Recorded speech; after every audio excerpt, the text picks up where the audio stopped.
Without further ado, we are pleased to welcome Yulia Blinova, founder of Zignify Global Product Sourcing. And Yulia today will share insight into leveraging social media for e-commerce success. Everyone, please join me in giving a big round of applause to welcome Yulia.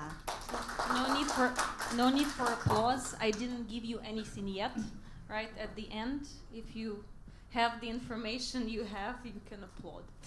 I also take money, cash, transfer, Alipay, all of those things. Just an FYI. So, hi. She has her housekeeping rules. My rules are a little bit different. I'm sorry. If you have question anytime in between, we're not so many people here, which is perfect because it's an opportunity for you to learn, right? So if you have questions in between, no problem, interrupt, ask them, because that's the point. This is why we're going to spend the next 40 minutes to an hour together, something like this. So to quickly introduce myself, my name is Yulia. Originally, people usually ask me, oh, so where do you come from? And this is the hardest question I actually have to answer. Originally, I come from Russia. I live on the border with Heilongjiang province, the city of Heihe. I spent 9 years living in China. I spent a few years living in Singapore, and I've been based in Germany for the past 7 or 8 years. I travel all the time. Unfortunately, I have to go to US. I'm sorry, that's not my favorite country. But I love coming to Asia because it's my second home and because I love the food, so I get fat and then, I need to lose all the weight. In any case, I have been working in product sourcing for the last 19 years. So the question is, how can I actually speak about social media in regards to product brands, in regards to promoting brands? Me and my husband, we actually have 2 brands that we've been selling for the last 10 years. The first brand is called Macaca on the Run. Macaca meaning monkey, right? Monkey running, that's my husband. I call him at home Macaca, he calls me Banana. Hence the Minion t-shirt, that's a present, right? Because Minions like bananas. And plus it stands out as well, right? So, for example, if you know those pajamas that you can buy, like a unicorn pajama, like a full-on thing, right? Unicorn or a minion or, I don't know, a Superman where you kind of full-on suit. What would happen if I were to wear something like this here at Global Sources, right? If I walk out of MRT, if I'm wearing this full-on pajama, if I'm walking the halls in that pajama, what would happen? What do you think would happen? People will be checking me out, people will be taking tons of photos, and people will be posting on social media, right? Exactly, Instagram too. Oh my God, look at that foreigner, that Laowai wearing the something, right? So that is the point. You don't necessarily need to spend a lot of money sometimes to make a splash. In today's day and age, social media is such a strong tool, and it doesn't matter how old you are. But in order for you to understand a little bit more about yourself, I am going to tell you first on how old you are. Who knows what this is? Amy? It's a pager. It's a pager. Who had one of those? Did you have one? Yeah. So I was about 14 years old. I am not a doctor. I was not a nurse at the age of 14. But my parents got me a pager because I asked for one. Did I need it? No. Because when somebody pages you, right? So doctors, they still wear those things. When somebody pages you, you gotta go to a phone or you gotta take your smartphone out and you gotta call back. Back in the 90s, when I had a pager, right? There were no, the phone booths in my whole city were kind of destroyed. There were obviously no smartphones or anything like this. So if somebody messages me, like my mom, give me a call, I can't, right? So literally an absolutely useless piece of technology, but I had it, and then I accidentally destroyed it, right? So this is how old we are. Now, those were the good days, right? The most robust cellular phone in the history of humanity. This is a brick you can drop from the 10th floor. It will survive, and your great children can still use this, right?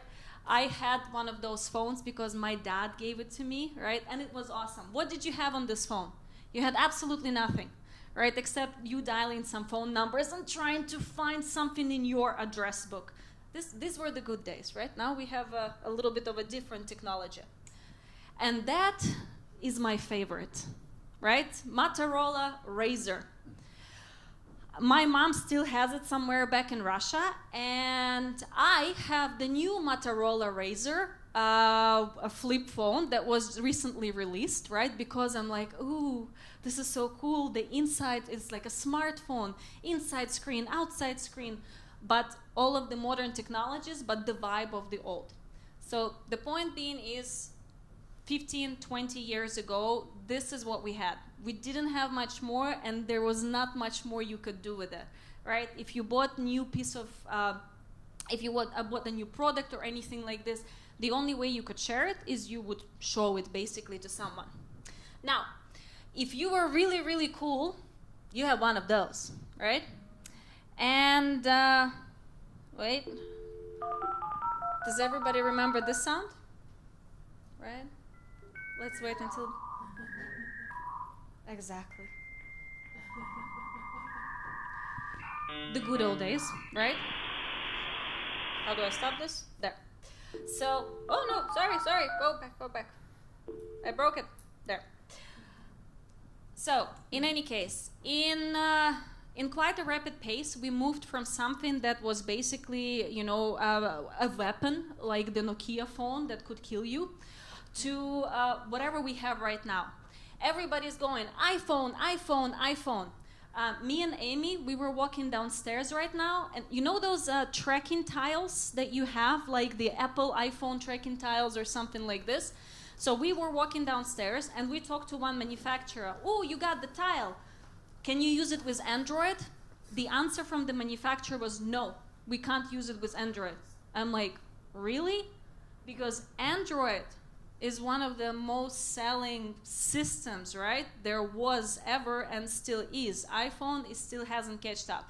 So if you look at the actual data of the phones that are being sold, you can see over the years, right? You can see that, of course, the presence of our smartphone devices is increasing and increasing and increasing. But you still have a lot of phones on the market out there who have the basic functions. I can attest to this because my husband's parents, they use those devices that have nothing but the snake, right? Remember the snake that you could play on the phone? So that is one of those things. With the growth of the industry of smartphones, obviously social media came. What is the most popular social media platform that is being used in Hong Kong? No. Social media platform. Facebook? Yes. No, WeChat counts as a social media platform as well, in my opinion, because in WeChat you can go to the stories, right? You can post the stories there, you can make advertising, you can follow certain channels who are giving you news. So basically, and you can interact. So this counts as social media as well. Absolutely. But WeChat is more when you're speaking Putonghua, right? When you're like on the Chinese wave, whereas Facebook is more for an English-speaking community, right? But yes, you're absolutely correct. So here are, this is not all of them, right? I personally use Facebook. Because apparently it's for old people, and apparently if I use Facebook, I'm old. I personally use Instagram. I do not use TikTok because my husband has it, and you know, sometimes we're in bed and I'm like, oh, let's look at the kitties, like, you know, meow, like, you know, funny videos or something like this. If he opens this up, we kind of get stuck for 2 hours, so I don't download it on my phone. So there are many different social medias across the globe that are being used by different target groups. So Amy, what social media do you use? I use LinkedIn, Facebook, Instagram, TikTok, YouTube. Those are my primaries. Yes. LinkedIn, I forgot. What about you? LinkedIn mostly, and then Facebook, IG, I have by list is WhatsApp. What about you? LinkedIn, You use Telegram. Okay, wow. It comes from Russia, yes, to hide from the Russian government. Very, very true. What about you? Do you use anything? LinkedIn. Okay, so everybody just wants to work. Nobody wants to have fun and look at funny videos. Okay, wrong audience. Okay, yes. So as you can see in this beautiful graph from Statista, right? If you guys want to see any statistics across the globe, they have a lot of free content that you can actually get. And this is the use of social media on how many minutes per day are people spending on average on different social media platforms, including LinkedIn, including WhatsApp, including everything. So you can see, obviously, there has been a growth in the last 12 years. So on average, people spend about 2 hours, 24 minutes on social media per day. And what does that mean for you? If you are a brand owner, is that you can make a lot of money selling lots of different products to everybody here in the room and to everybody who is walking around as well, right? Because that's the point. I myself used to think that all of the social media advertising, like, oh, come on, who clicks on this, right? Who clicks on this? I click now because they got their targeting right. So when they were giving me some products that were absolutely not relevant to me, which I, for example, went on Google and I tried to find something, right? Let's say I tried to find this podium. I didn't try to find it for myself because I wanted to purchase it. Maybe I tried to find it for a client. Maybe I read an article about it. But then I started having Instagram posts about this all the time. So the targeting is not right. But when they started getting this a little bit more narrow, they started hitting me with the products that I actually want to buy. And I actually started clicking on those particular items. So this is global statistics, and you need to understand this, you need to know this if you would like to use social media to sell your products or your services, right? It doesn't really matter, you can sell both. So globally, Facebook is still #1 in terms of usage, right? Then we got Instagram, then we got LinkedIn, because everybody wants to work, right? YouTube, Twitter, and TikTok. TikTok currently is the smallest in terms of coverage, but obviously it is growing. If TikTok is not going to be banned fully in United States, it will definitely overtake Twitter at some point. How many of those platforms have do you guys know what a shoppable experience is? Shoppable experience. Amy, what is a shoppable experience? Means that you can purchase something right on that platform while you're scrolling. Exactly. So which of those platforms have shoppable experience? Shoppable. Shopping. Yeah.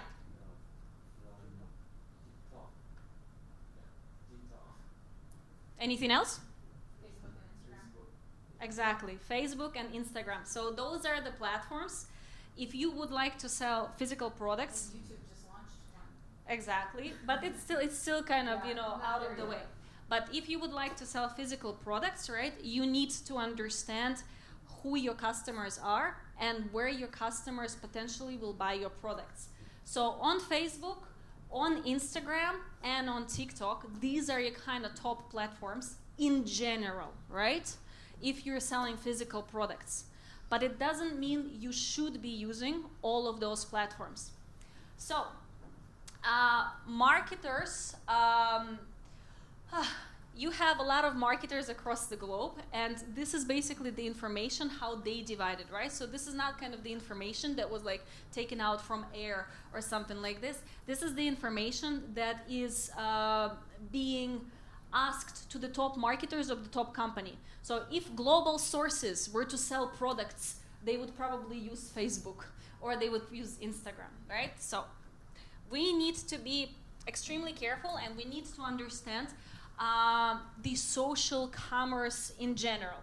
So because this is we're merging the pretty things with the points of how we can sell the products, right? So we need to understand those platforms, and we need to understand which platforms are doing direct sales. And we identified it's 3 of them.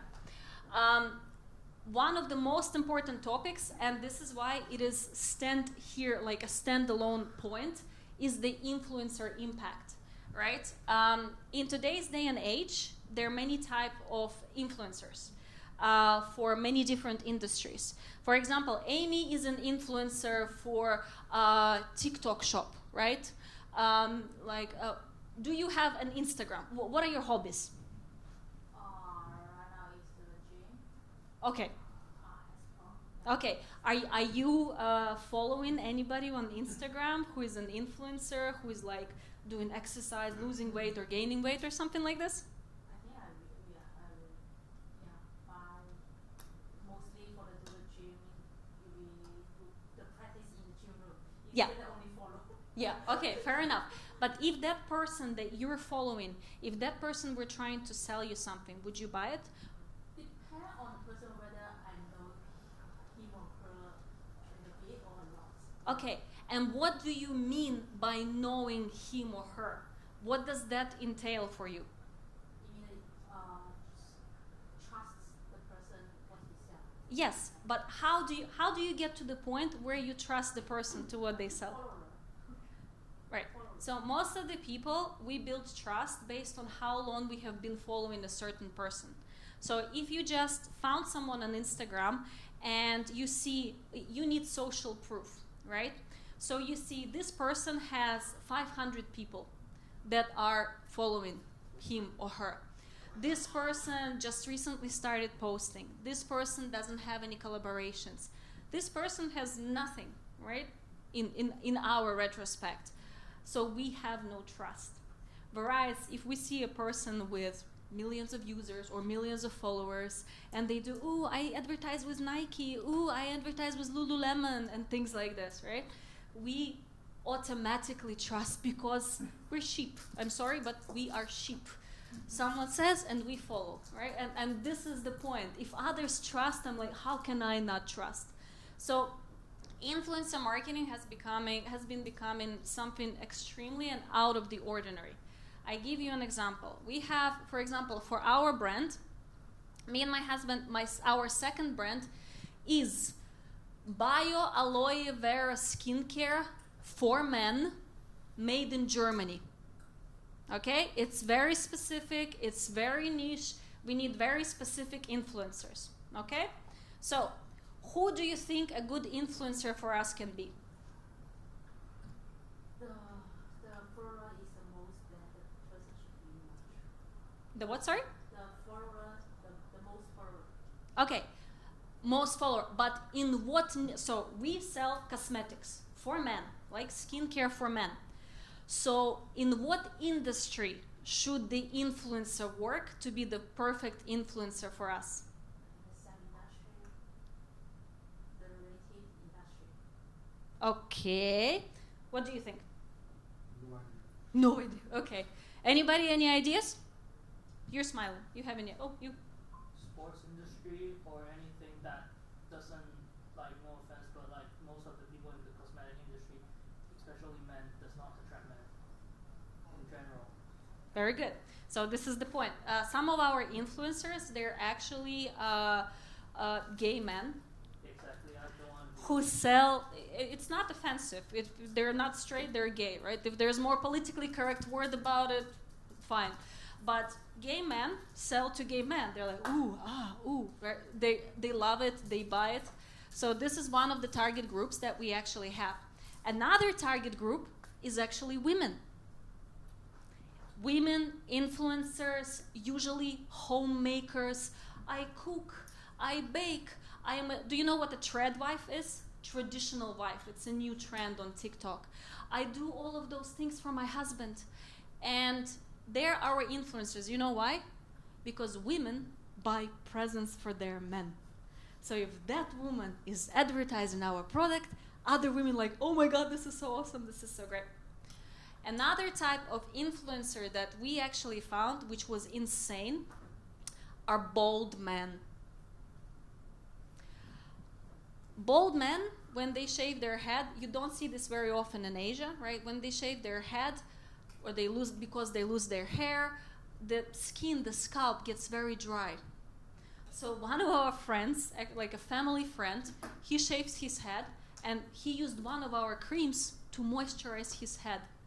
And because the cream has certain ingredients inside that prevent like rash and things like this, he's like, oh my God, this is awesome. I'm recommended this to my bald society, right? So we started looking for bald men to promote the cream, and it works very, very well. So the point of this is you need to come out of this norm, which we think is what is supposed to be. When we started selling our products, we launched with 3 products. The first product was a moisturizer, right? Ooh. The second product was anti-aging, and the third product was an eye cream. Okay? Which product do you think became a top seller? Top seller. Remember, this is a product for men, right? Moisturizer, anti-aging, eye cream. You gotta choose one. No. Eye cream. Why do you think it was the eye cream?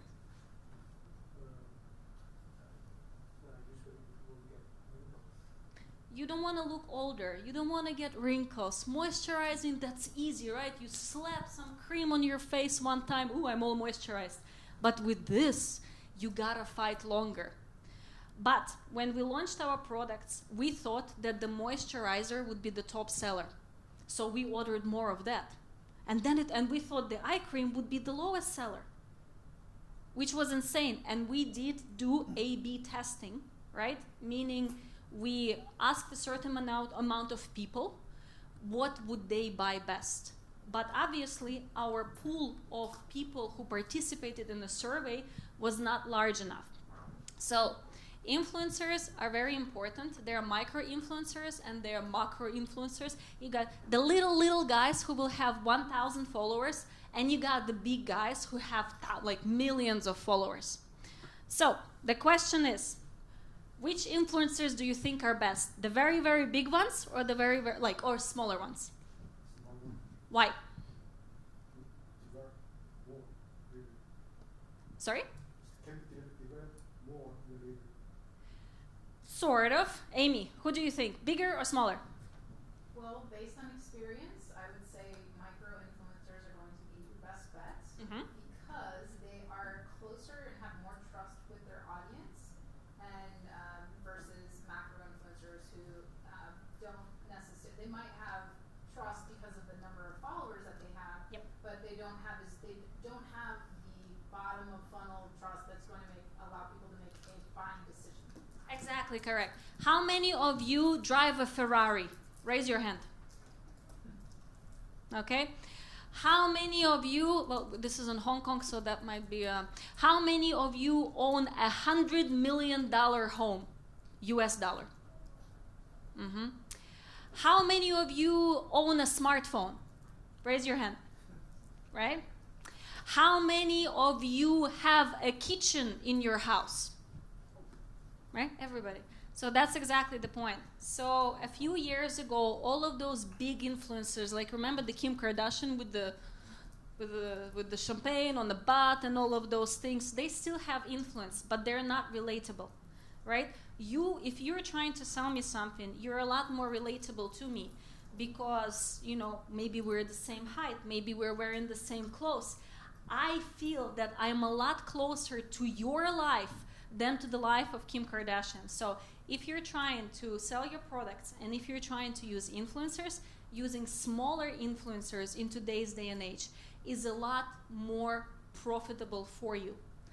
Not only because of how small and relevant and relatable to you they are, but how cheap they are, right? We need to count costs.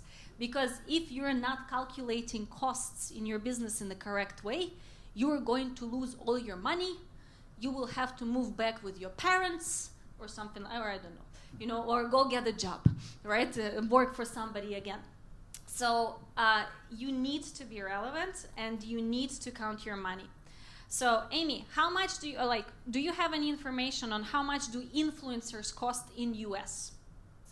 It depends on the platform and what you're doing. But if you're utilizing TikTok, it's very easy because you're offering a flat rate commission. So most of the time you can get a micro influencer for as little as 10% of your retail price. Yep. And TikTok automatically tracks that for you. Correct. On Amazon, if you want to use an Amazon Live influencer, most of the time you'll pay up front. So that's usually around $200 fee for just one video, one short video. And that's a small guy, right? And that's a small guy.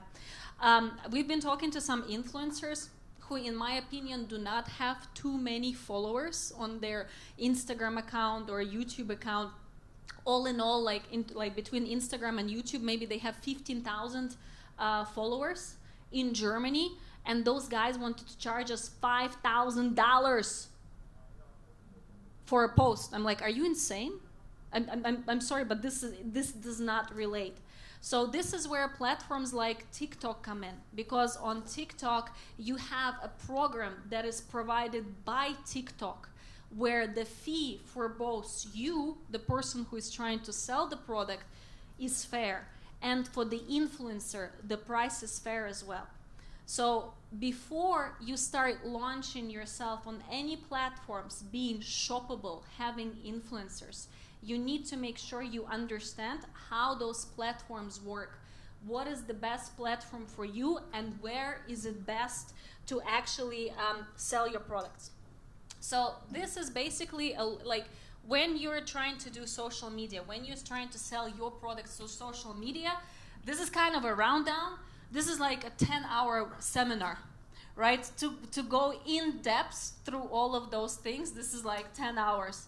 So we will not take 10 hours. We don't have that time because I still have 3 case studies, real case studies that I want to show you, but a few things we already discussed.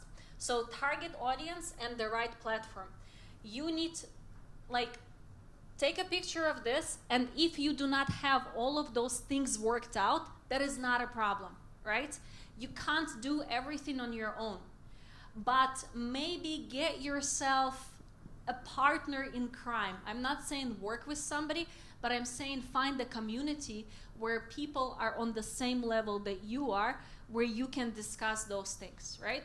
So if I have a question and I come to you, like I want to start a new brand, I want to sell trash cans, right? I want to sell huge American style trash cans in Hong Kong, right? And maybe I am not well versed in the local market here. Maybe I'm overexcited by the amount of money I can make. But if I talk to somebody and you're going to tell me, you're a dum-dum, don't do this. Apartments in Hong Kong, very small, no space. Very small trash can is needed, right? So you need somebody to kind of bounce the information from. And this can be extremely helpful. So right target audience and right platforms. Not every platform is the right platform for you. So again, us old people, we use Facebook, right?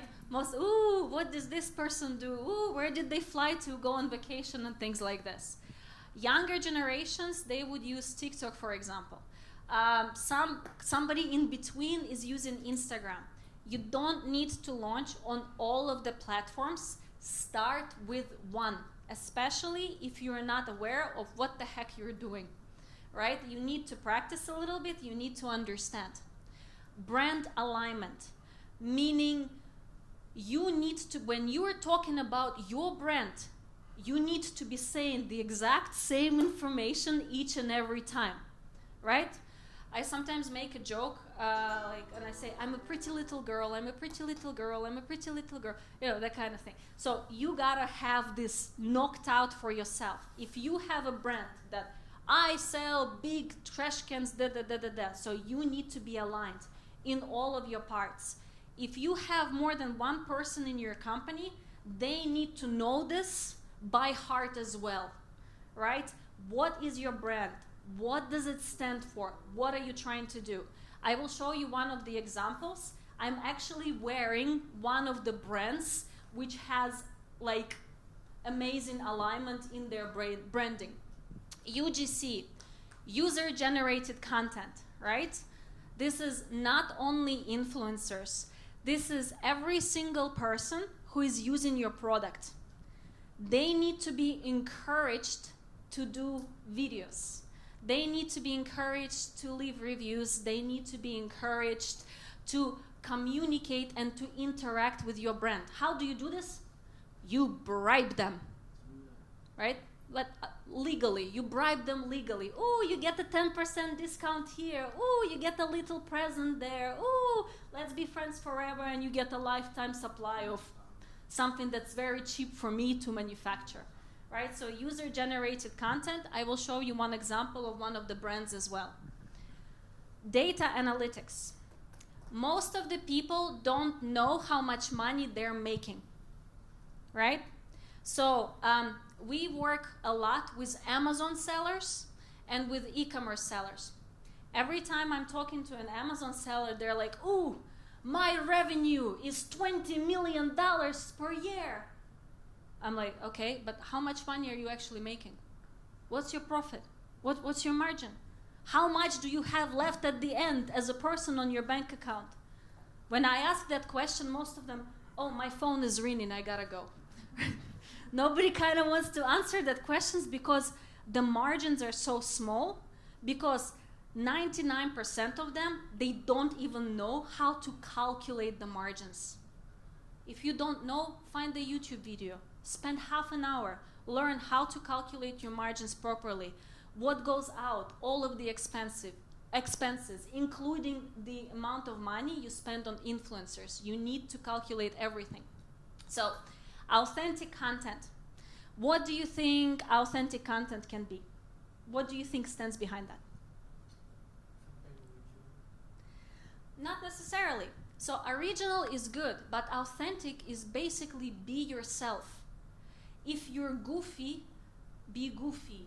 If you're a goth, be a goth.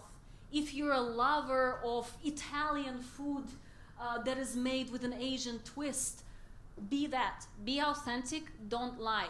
People by now, they see through this lies, through puff, through, oh, I'm drinking champagne on my yacht, oh, so great. No, you're not. You rented the yacht for half an hour, you paid 2,000 Hong Kong dollars, and you didn't even drink the champagne, it was some bubbly tea or something, right?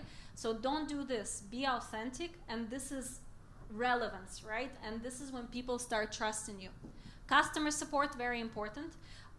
If you're selling across the globe, you need to make sure that you have people who will be helpful. The worst thing ever is when you contact customer support and you need to start choosing from 50 different things.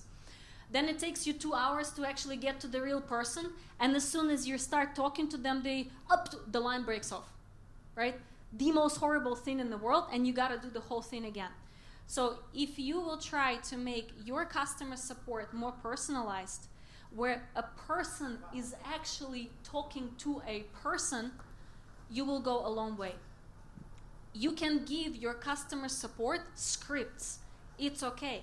But you need to teach your customer support to speak like humans.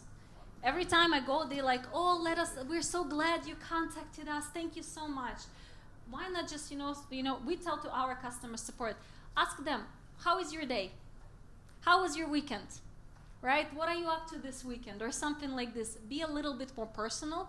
You will get a lot better response from people. And if they're not happy with your product, they will be a lot more receptive on talking to you in a positive way. Realistic promises, that's very important. Don't promise something you can't deliver. Trend research, look what's popular, specifically on the market where you're going to sell. Because who has an electric kettle at home?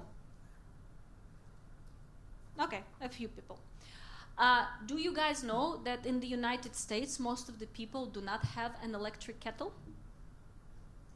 Most of the people in the United States, they take a kettle, they put it on a stove, like on a fire, right, on a gas stove or something, and this is how they warm the water up. I'm like, you people are crazy. I come from Soviet Union, you know, and we had an electric kettle for the last 20 years, right? So this is not necessarily, even though for me it's very common, this is not necessarily a product that will sell well in the United States. So you need to understand if what you're selling will actually sell in that particular country. Just because you like something, it doesn't mean it will sell well, right? So A/B testing, we talked about leveraging live videos. This is becoming extremely popular. I mean, if you know Taobao, right? Taobao, all of those, I think currently there are over 70,000 live streamers in China who are streaming the products all the time. But you also have live streaming on, for example, TikTok and on Instagram. This is how you communicate with your audience, right? Where it doesn't matter if only one person is listening to you.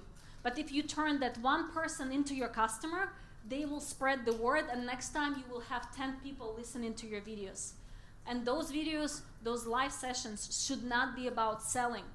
Those videos or live sessions should be about customer value overload. I suggest you to read a book that's called The Go Giver. Go, like G-O, right? Go Giver. It's written, it's a very small book. It's written by a guy called Bob Burke. This book will change your life. You will start looking at things in a very different way, where you're giving away more without expecting something back. If I do something for you, normally, I'm like, I do something good, right? Normally, in the back of my mind, ooh, that means he has to return something good for me as well, right? This is how the world works. And if I do something bad for you, you want to return the bad thing as well.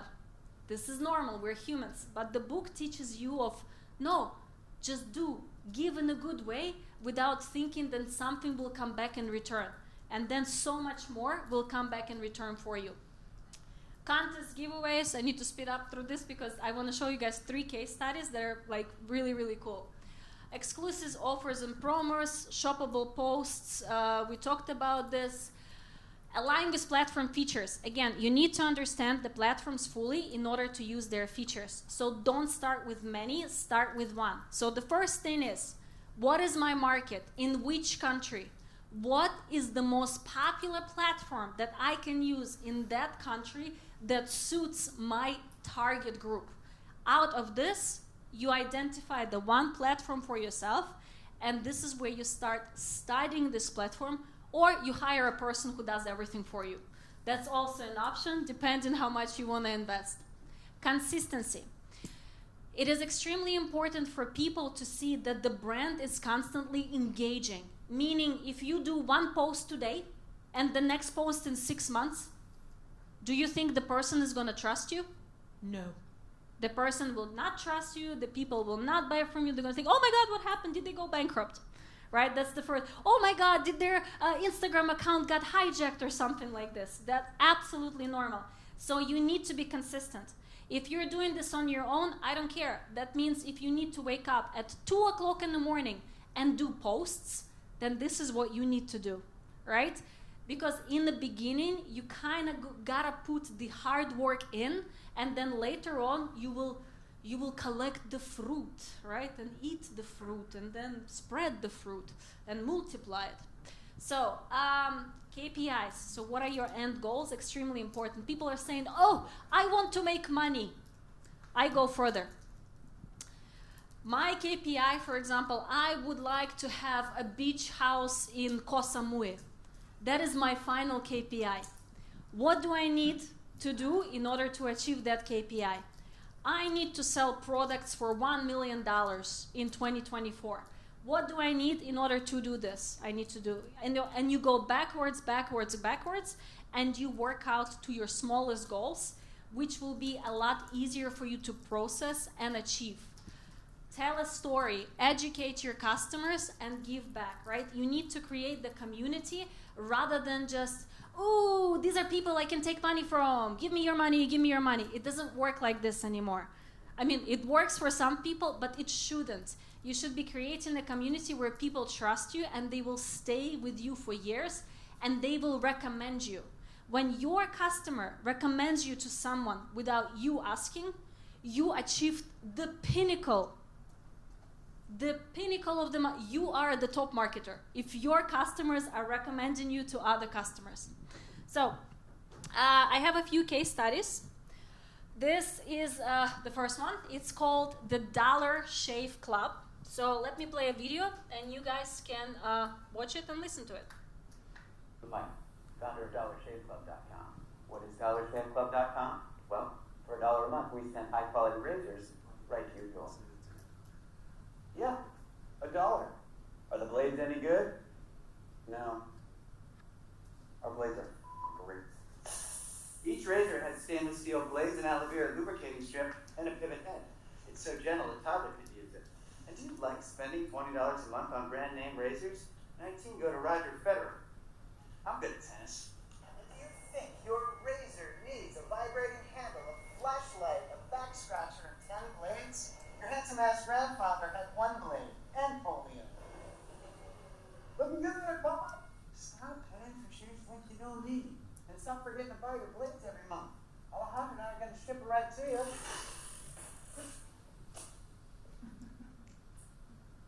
We're not just selling razors, we're also making new jobs. Alejandro, what were you doing last month? What are you doing now? No Vanderbilt, but this training makes sense. So stop forgetting to buy your blades every month and start deciding where you're going to stack all those dollar bills I'm saving you. We are DollarShaveClub.com, and the party is on.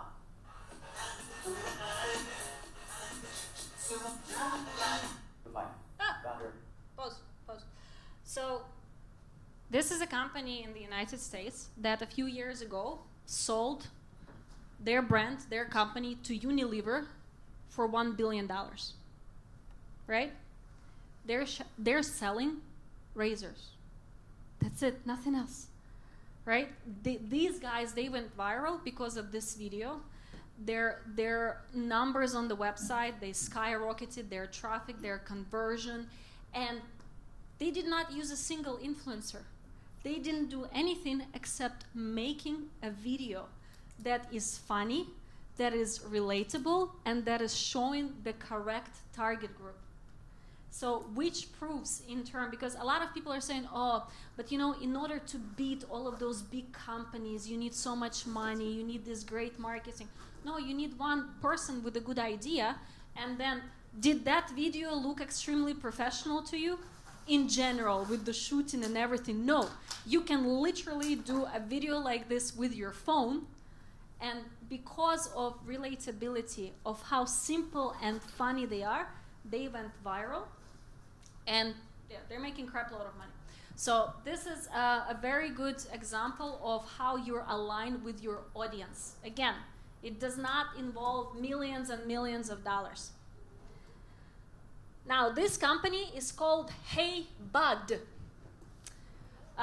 Do you guys have any idea what Hey Bud means in this relevance? No. So this company, this is actually one of our customers for whom we're doing product sourcing. This company was started by 2 23-year-old guys from Australia. And Bud, in this case, means marijuana, right? Hey, like bud. So they started, I don't know why, were they stoned or not, but they started a cosmetics brand in Australia. They were doing pretty well in Australia as it is already for the last few years. They were in a lot of retail stores, so they were becoming popular. But what recently happened was a Taylor Swift concert in Sydney, right? The stadium for 80,000 people. Who knows who Taylor Swift is? Please raise your hand. Yeah, there you go, right? So they can get you as customers. So what these guys did, I mean, their marketing person is obviously insanely good. What she did, like all of the, they're called Swifties, they have these friendship bracelets, right? Which are like dirt cheap, like little plasticky squares. And you know, they're like really colorful and everything.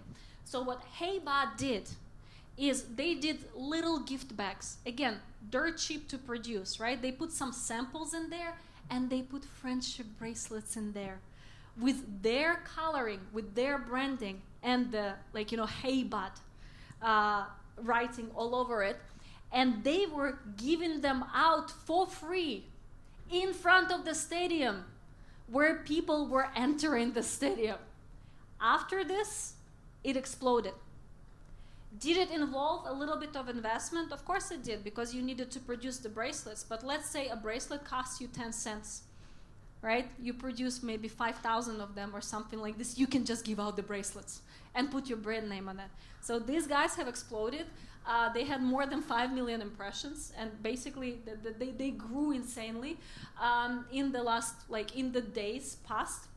And they have been, even because of this, German retailing company, they came to them and they want to bring them to Germany because of the marketing that these guys did, right? Again, this did not involve a lot of money. This did not involve the influencers.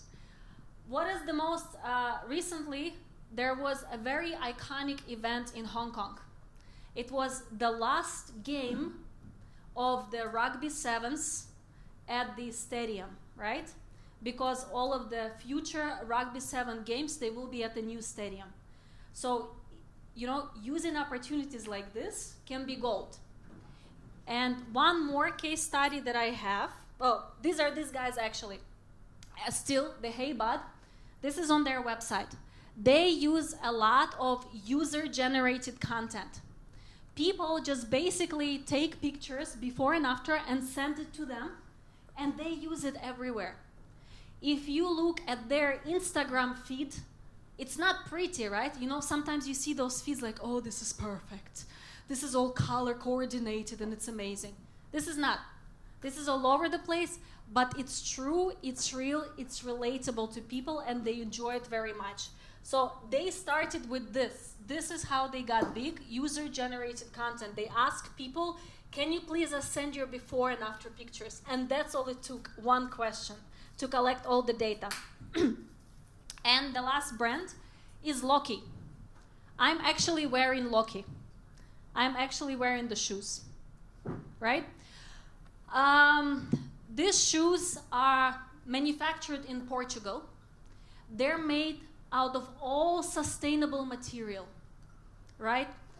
I am at an age and an income level where I want to help the planet, right? Where I want to buy something that is a little bit more expensive, and I don't want to, you know, use, right? I don't like shopping in general, so I buy one pair of shoes in 6 months and I'm happy until it falls apart. So these guys are insane. They went big for the reason of staying consistent. What they were doing is they were constantly telling, we are eco-friendly, we are eco-friendly, we are eco-friendly, we are eco-friendly, we are eco-friendly. And you know what happened? They were just blasting this all over social media. Yes, they used some advertising on Instagram and Facebook. And then Leonardo DiCaprio saw one of their posts. And Leonardo DiCaprio bought some of their shoes. And then Ben Affleck and Olivia Wilde and Mila Kunis and Gwyneth Paltrow and The Rock and Alicia Keys. These are just some of the people who by now buy their brand.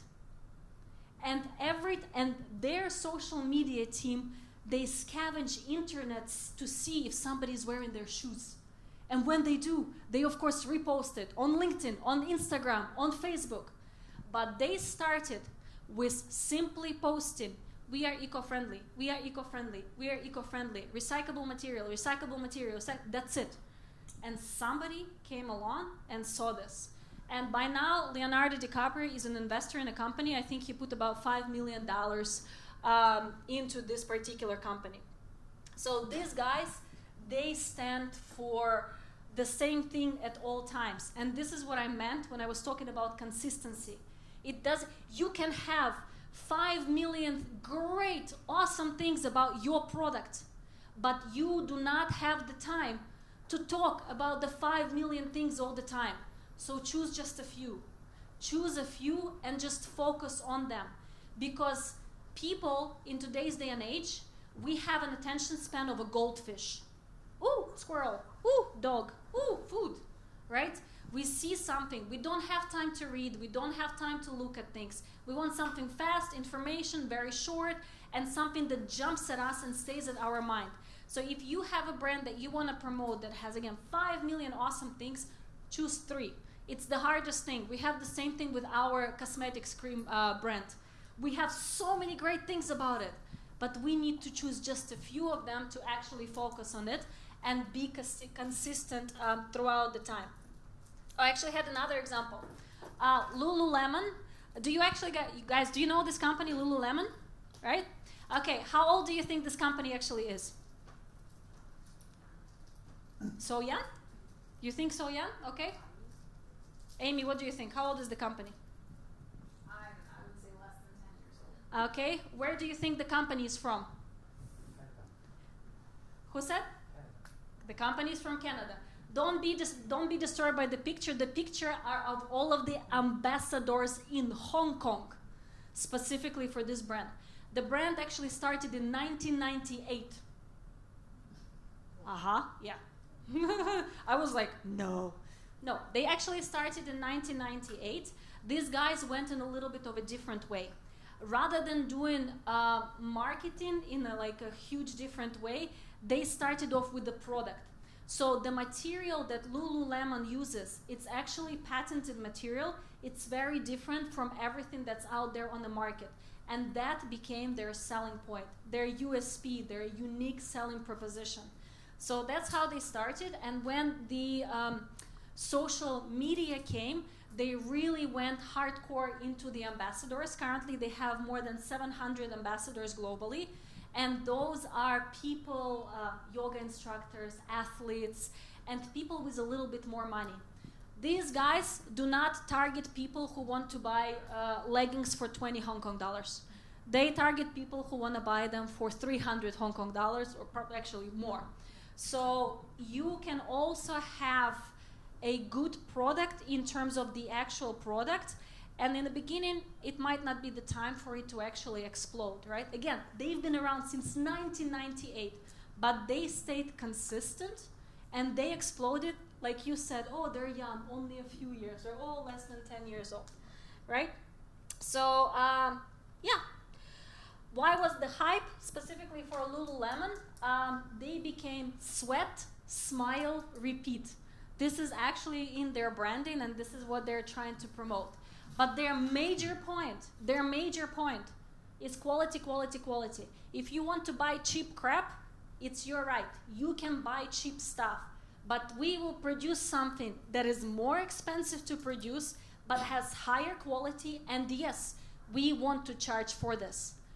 My personal opinion, don't go for cheap products, but that's only me, when you're selling it to your potential customers.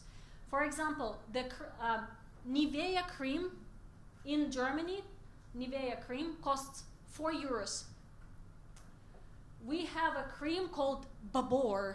Babor is a very famous German company. One small eye cream, 15 milliliters, 80 euros. That's a lot of money. We sell right in the middle, 40 euros.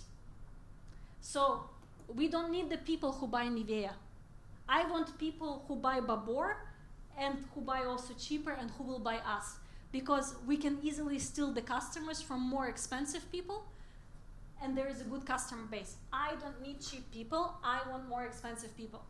So yeah, consistency is key, basically. There are many different ways you can go around building your brand and promoting your brand on social media. In the beginning, don't choose all 50 pathways. Do you guys remember there used to be like this little game with the wolf running and catching eggs? Did you ever have this one? Like it's kind of a little game, and at the end, the wolf takes all the eggs and he can't hold them and everything falls and breaks. If you take too many plates, if you take too many eggs in your hands at the same time, you will not achieve anything, because everything will start falling out of your hands and breaking. So take one by one. Consistency is key, and staying on point on the path. You will have very hard days. You will cry.